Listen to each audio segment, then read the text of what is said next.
بسم اللہ الرحمن الرحیم۔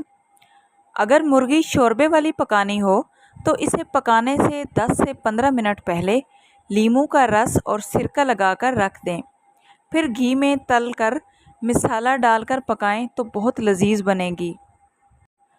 تھوڑی سی املی پانی میں بھگو دیں، تھوڑی دیر بعد جب املی نرم ہو جائے تو ہاتھ سے خوب مل لیں اور اس املی والے پانی سے برتنوں کو دھوئیں اور خوب رگڑیں، آپ کے برتن چمک اٹھیں گے۔ ہاتھی دانت سے بنی ہوئی مصنوعات اکثر زرد پڑ جاتی ہیں، ایسی چیزوں کو شیشے کے مرتبان میں رکھ کر سورج کی شعاؤں کے سامنے رکھ دیں تو ان کی زردی ختم ہو جائے گی۔ پیاز کوٹ کر سونگھنے سے سر کا درد ختم ہو جاتا ہے۔ پودینے کی ڈنڈیاں یا لیموں کے چھلکے کپڑوں اور کتابوں میں رکھنے سے کیڑے ختم ہو جاتے ہیں۔ موسم گرما میں تکیے میں اگر تھوڑا سا کافور ملا دیا جائے تو اس سے تکیہ ٹھنڈا بھی ہو جائے گا اور کھٹمل بھی نہیں پڑیں گے۔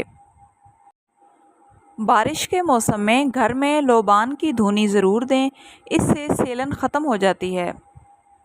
بیڈ شیٹ کو اگر کلف لگا کر بچھائیں تو اس سے سلوٹیں نہیں پڑتی اور زیادہ دن تک صاف رہتی ہے۔ اگر کپڑوں پر چکناہٹ لگ جائے تو اس پر خوب پاؤڈر چھڑک کر استری کر لیں اور پھر واشنگ پاؤڈر سے دھو لیں۔ بعض دفعہ مہندی ہلکی رہتی ہے، یعنی اس کا کلر بہت ہلکا آتا ہے، تو جب مہندی سوکھ کر جھڑ جائے تو اس پر پان میں استعمال ہونے والا چونا لگا دیا جائے تو آپ کی مہندی کا کلر تیز ہو جائے گا۔ ویڈیو اچھی لگے تو آپ سے ریکویسٹ ہے کہ ویڈیو کو لائک کرتے جائیں۔ اس طرح کے مفید ٹوٹکوں کے لیے چینل کو سبسکرائب کریں۔ ملتے ہیں اگلی ویڈیو میں، تب تک کے لیے اللہ حافظ۔